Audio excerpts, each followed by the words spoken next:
Welcome to the Team of One podcast, where we share the story of the solopreneur by exploring different ideas from different voices so you too can find a way to live life on your own terms. My name is Mo Choice, and in this episode, I spoke to Dr. Katarzyna, who shared her experiences as a lawyer turned mediator turned coach, emphasizing the importance of independence, integrity, and the drive for meaningful contribution. We discussed the balance between work and personal lives, the importance of having a clear vision, and the need for continuous learning and adaptation. Dr. Katarzyna is a real deep thinker, super curious, very grounded. I really enjoyed our conversation, and I hope you do too.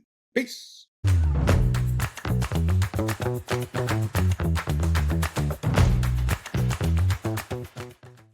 Welcome back to the Team of One podcast. Today we're joined by Dr. Katarzyna Schubert-Panecka.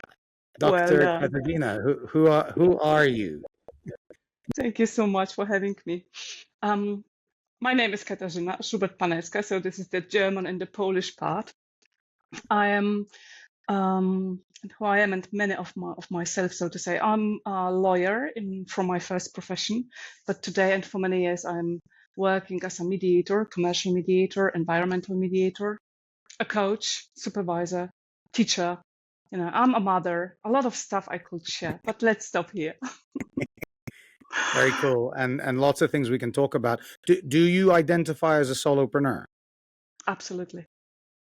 And how would you define solopreneur?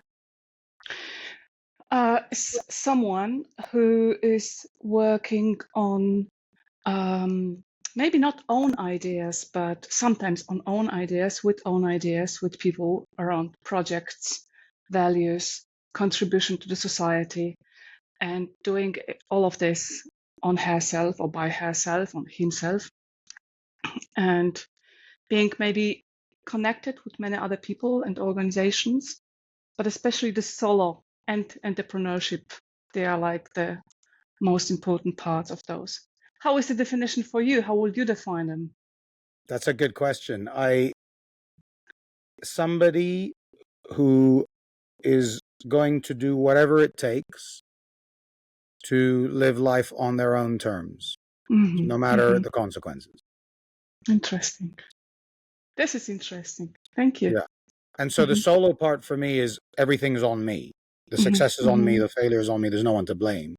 And the preneur part is the risk taking, which is I don't know how to live life on my own terms, so I have to take some risks and make some sacrifices. And so that's where the risk taking comes from. Yeah. Let's see what we will discover with this definition. Well, so let's talk about why you decided, because obviously you're very competent and there's lots of things you could have done, lots of careers you could have forged for yourself. Why did you decide I'm going to go and do it my own way?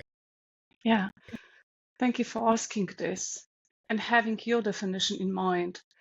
Thinking back, so this is now almost 20 years, I'm like on my own. Actually, when you recognize the PhD, it's also very much in the legal field, very much your solo work, very much independent work.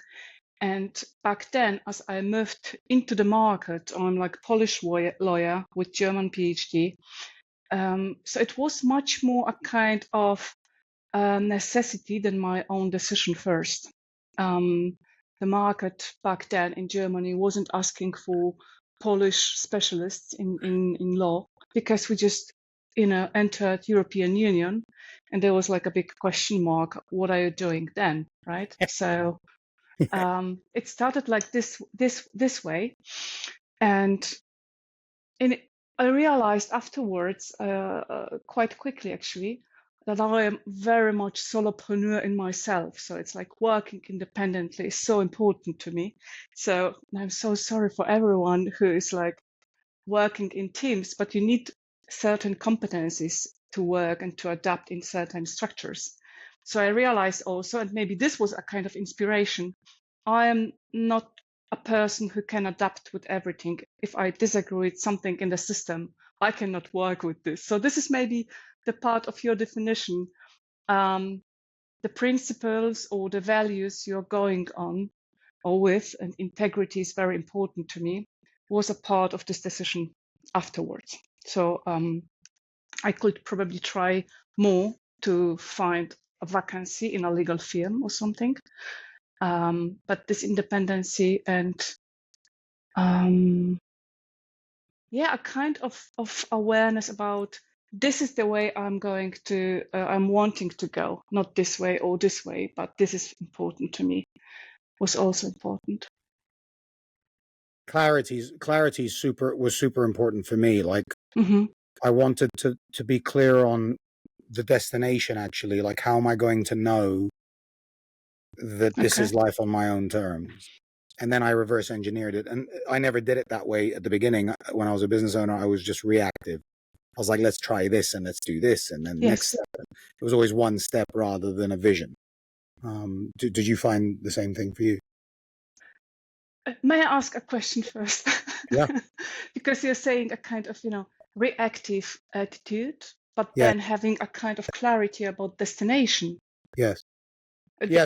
So initially it was reactive because I didn't have the clarity of the destination. And that was when I was a business owner. When I became a solopreneur, the reason I became a solopreneur was I was very, very clear that I wanted to be wherever I chose, doing whatever I want, meeting the people I want to meet, without having to ask any investors or landlords or staff or regulators for permission. Yeah. And then I thought about that first, and that helped me to become a solopreneur, actually. It makes me think that the movements and the pictures of vision are or were the first, at least for me, and maybe for you too. But then the labeling came, like, what is it? Oh, this is solopreneurship. Oh, this is this one. But at first, what I remember, since I have two kids, one of them is already studying, and the other one is going to study soon. And I'm also a university teacher, and I observe how much people struggle about the picture, about the vision. And I was gifted by this picture very quickly, like coming from the communistic country. I knew from the, young age, it is like the path for justice, for democracy, everything I can contribute to. So all steps afterwards were a kind of elements of these pictures, but I didn't have the destination. I just had the picture. This is the way. Right. A really picture. Well, it's how movements start, right? When people get up and revolt, it's because they have this idea of what they want that they don't have now, and then whatever it takes, we're going to create that. I love that. I think that's chaos. It's the chaos of creativity that's so important, and then you can put the structure in later, the labels and the explanations. Yeah. But there's maybe the place, where differently in our two professional life, a kind of accommodation and interaction with the society comes in, because it's I couldn't go my way just on my own. It's like I need to adapt to the clients a little bit, at least, so that they can some kind of have an use from what I'm offering, right? But if I would, so maybe if I may go back, I was always saying, if I would find a sponsorship just for reading books and sharing my knowledge, it would be also a path I could go. So this was very much for me about the picture of the knowledge, mediating knowledge, engaging people into knowledge, into democracy procedures, stuff like this. Yeah. What was the biggest struggle when you decided to go on your own? Yeah.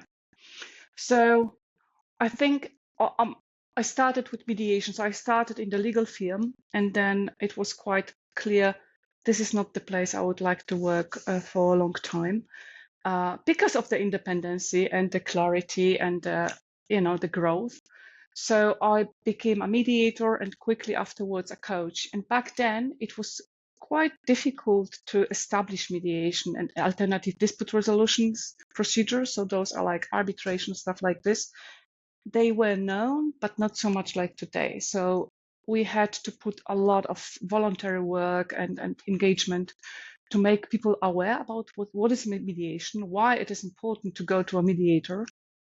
This was one struggle, which was very much connected to the financial side, right? Because if you don't get a mediation sale, you don't have the money. So the income was in the struggle. And another one, which was very surprising for me, I was 27 as I had my PhD and my son already, and it was very uncommon in Germany that a young lady in this age is already mother and has a PhD, and she's going to mediate. So the environment was really struggling, and this was a kind of cultural shock.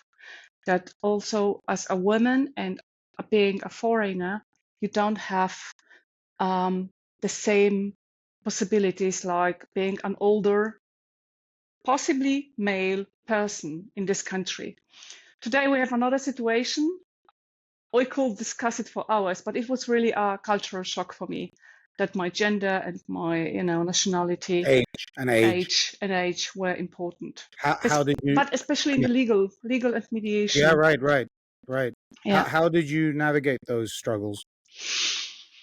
I just this is what I kept doing all the time. I just stayed on the way and was very self-confident about my competencies, to be frank, about this one. And I probably changed a little bit the environment. So, and I really appreciate all colleagues in the legal profession.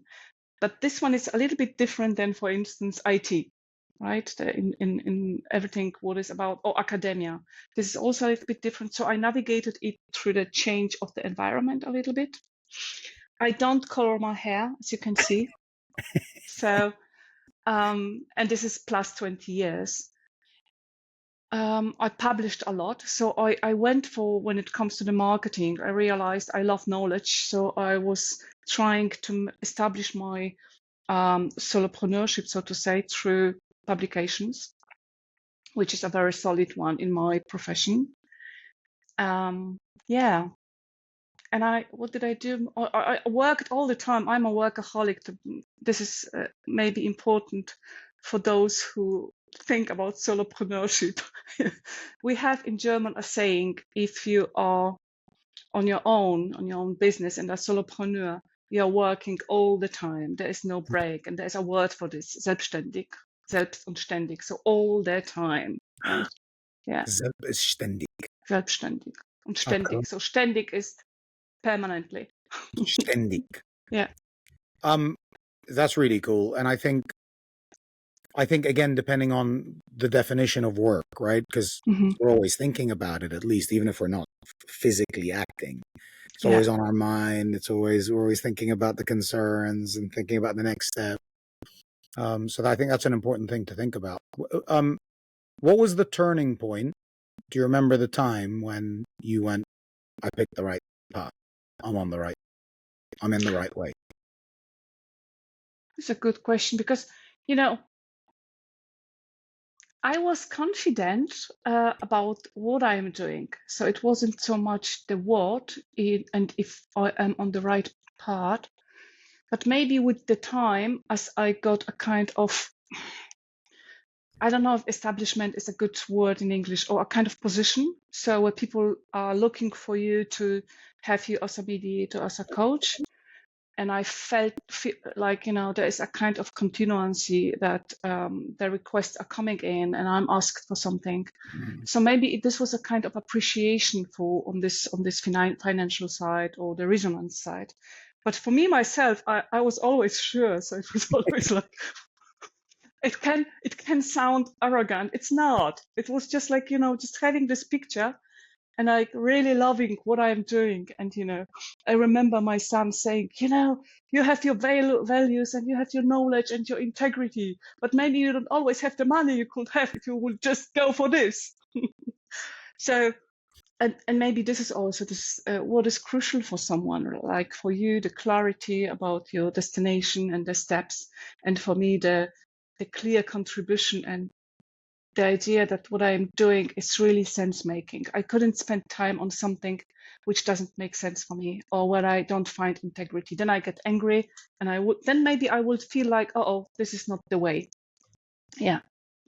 Very cool. And I think establishing yourself in terms of reputation, I think is the right way to frame that. Really, it's the validation from the market, I call it.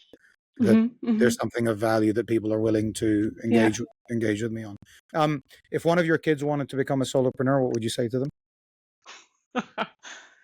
I needed to pick one, which one, because I think the one of them would be great. It's very much about the personality, I Okay, think. so let's change the Yeah. question. So if Yeah. you said to the one that would be great, you would be great, and the other one you wouldn't, and they say why, what would you say to Yeah. them? I think you really need to be confident at first. What is it you are going to do or not to do? What is important for you? And have long, we say in English, in German, long breath, like, having this patience to really work all the time, or having this trust something will come up, or you will have the results, even if you don't see them in a very short time period. This would be one thing. And also the flexibility. But the most important struggle I observe in my clients or colleagues is, if you have high expectations for security, I wouldn't recommend to go for solopreneurship. How do you think? Yeah, I think that's reasonable. I think the most important advice to give somebody is to understand the sacrifice before you say, because one thing you're going to sacrifice by going this way, and the other things you're going to sacrifice by going, there's going to be a sacrifice. And I think you're right when you talk about personality as being is going to be a good indicator of how well they're going to adapt to the sacrifices. Yeah. Yeah. Can you handle the unknown? Do you like more certainty? Do you like more structure? Do you want to be around people? Are you happy to work on your? I was always happy to work on my own. I was always happy to go into my room and play on my own. I didn't need friends. I didn't need my brothers with me. I could go and work my own things. I didn't need to ask questions. So I think those are good signs that you can go and figure it out. This is what one could add, is how much people are in your daily life on a constant way, or you have like changing people all the time, like you probably too. We meet so many people all the time, so you also need a kind of attitude to deal with this and be open enough to go for this one, I think. Yeah. But another which emerged, as you have mentioned your points, is a kind of self-leadership and structure. Because you can, and I was trained so much by my PhD. So I being 20 something, I was thinking, PhD in Polish, this will be too boring, right? So I just go to Germany, and it was more complicated, but this was my idea. It will be too easy. And in my previous life, so to say, I wanted to be a judge, and it was clear structure. But in Germany, I realized how much you can be satisfied when you work on your own, but you need really this idea of structure, how to structure your day, how to structure your week, to not get lost by the many invitations you get from the outside. Yeah. Exactly. Yeah, the distractions. It's like we have to create our own boundaries. Whereas, I mean, having children also helps because you have to take them to school and so that sometimes helps. I didn't have that, but it's like, what are my boundaries? Like, where do I say yes and no? And how do I know that because my attention is limited, right? So I think that's a really important point too. Obviously you've done a lot to get to where you are, and you've put a lot of effort into your competence and your experience. What's the next level for you? What are you aiming at next in your life? I don't know if levels are those which I approach, but maybe what I would like to do, I would love to mediate and coach really like governments and the very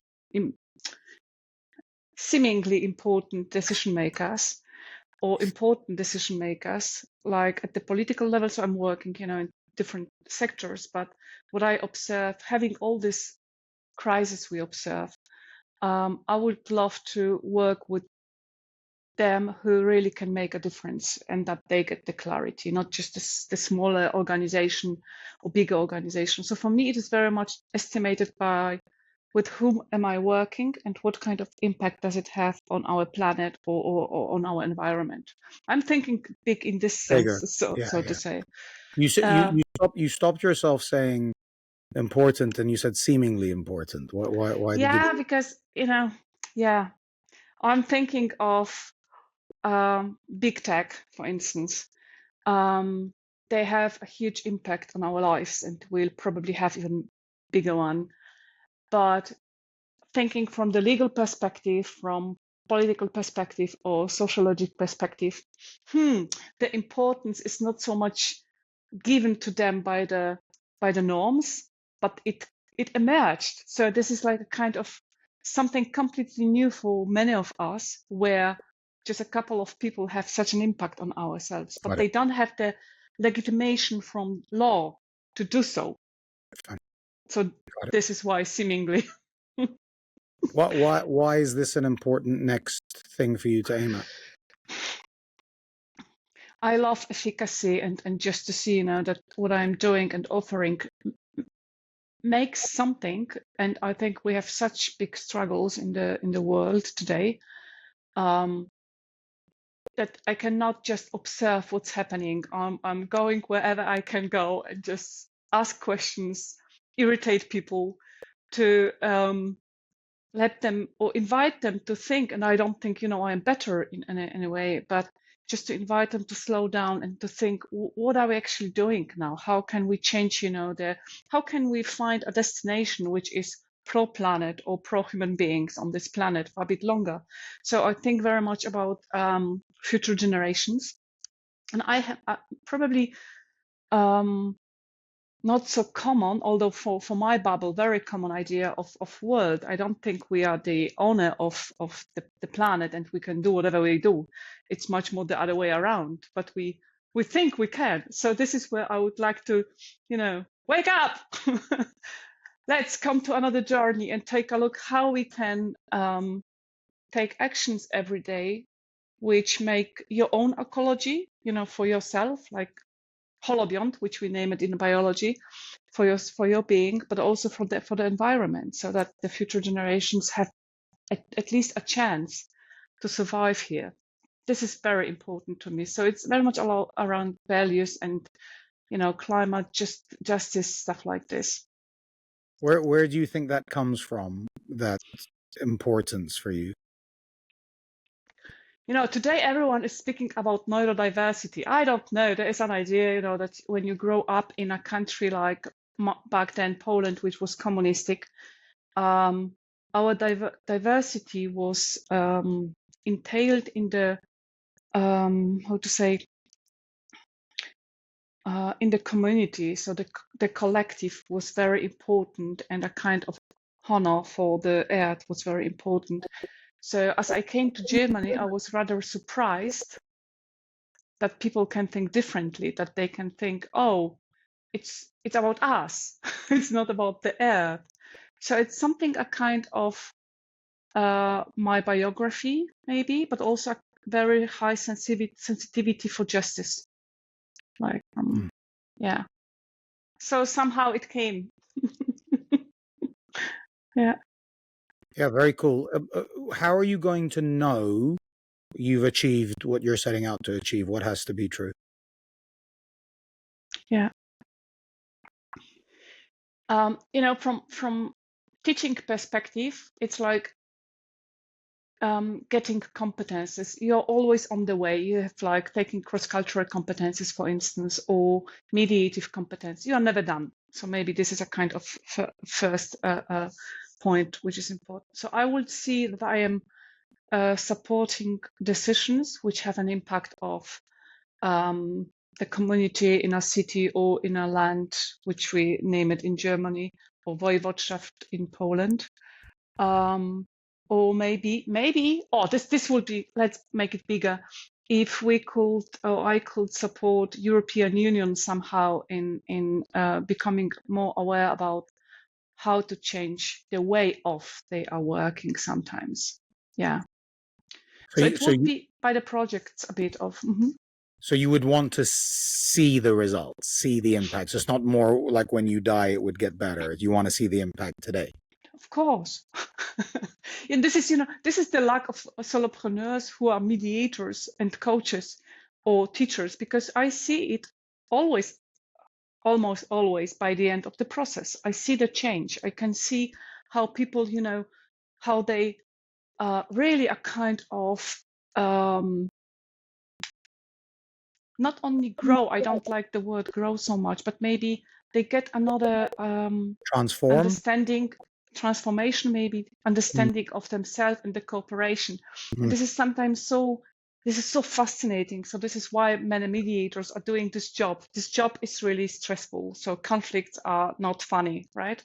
But by the end of the process, if everything is done, and sometimes I have many people, it's not just like 2 or 10, Yeah. they are much more. Right. And then you can see like they're saying, oh, wow, we are cooperating so great. And they forgot where they have been at the beginning. Right. You cannot see, but I'm like, wow, this Good is amazing. Yeah. That's super cool. Yeah.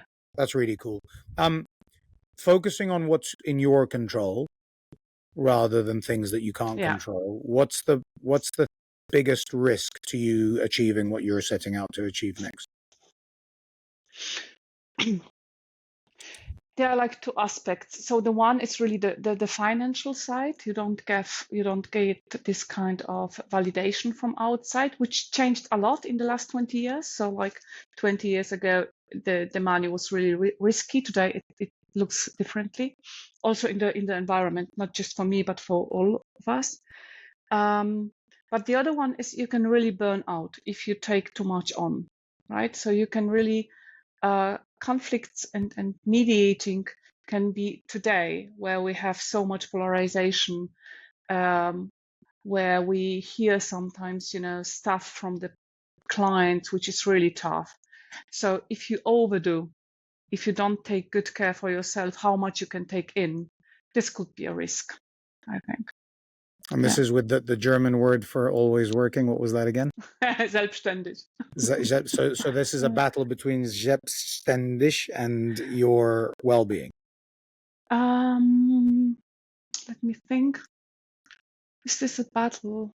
I don't know, because going back to your definition of work, I love what I'm doing, and I can like do it 24 hours 7, right? So this is not. It's rather sometimes I go for mediations where other colleagues would say, no chance. It's like it's over. So because you cannot mediate every case. Some cases are just not mediable. Sure. So this is maybe this battle between, oh, I can do it. I can at least try. Like the superhero, I'm going to say. Or at least, it's rather the syndrome of helping people. Let's try to help them, right? Like, although it's like so done. But it's also what I was thinking after your question was rather the idea of if it's too complex, like thinking of European Union and the many layers we have, and the radicalization here and the financial stuff there in China, USA, and this is so complex. So you really need, this is what we also do, a team of colleagues to manage to navigate through this complexity. And if one would think you could go as solopreneurship just on yourself or by yourself for those procedures, this would be a risk.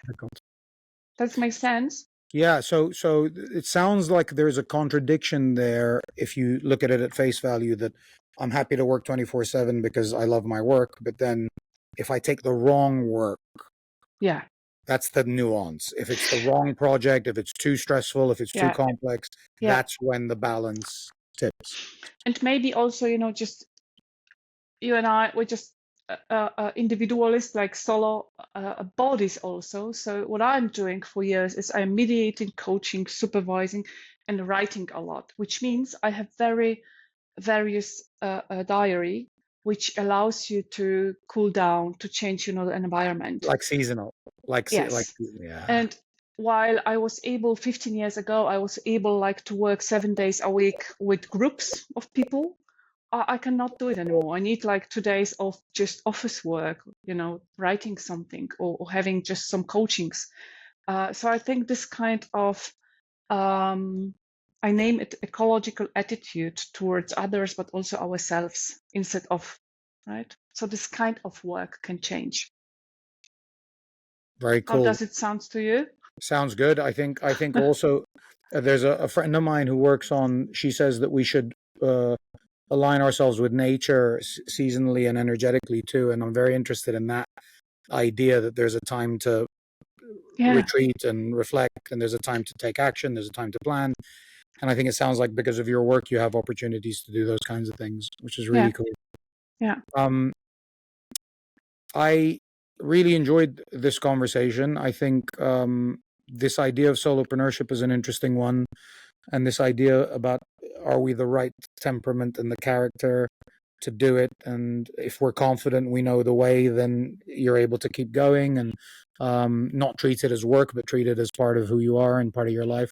But then there's risks if you don't have that confidence, like you were talking about with one of your kids. I thought that was really interesting, and then you mentioned about validation, like how are people responding to me. I think every solopreneur that I work with seems to want that, at least some sort of validation that what I'm doing is useful, what I'm doing is valuable. People want it, people need it, people can use it, the impact is there, I can see it, it's not just a theory anymore. I think that's important to get pretty quickly in solopreneurship as well. And it sounds like you were able to get that pretty quickly, which is really, really cool too.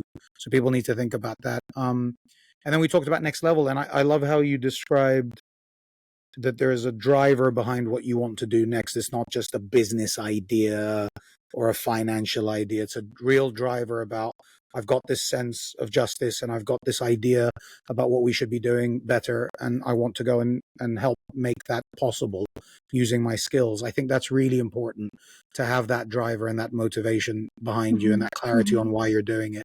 And I think that came across really, really clear. And also you were very aware about the risks. It's like, I might take too much on.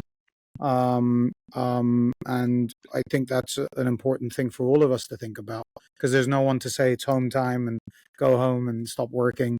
And I think you presented that pretty cool. Is there anything else that you think we need to talk about before we wrap up? I think, it's just to make it clear for ourselves, but maybe also for the listeners. Sometimes people have a kind of overconfidence. This is not what I mean. I think we need to be very careful to stay flexible and learn a lot. So this is maybe also very important. I'm learning like every single day. It's like never stopping.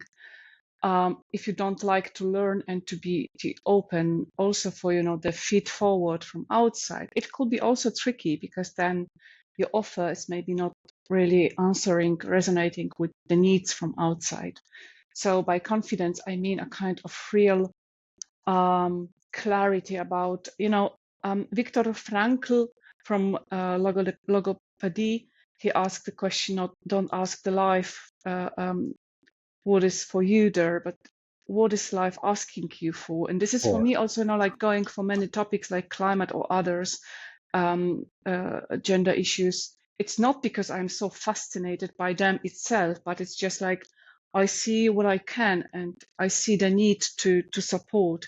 So it's not always like something you're just in love with.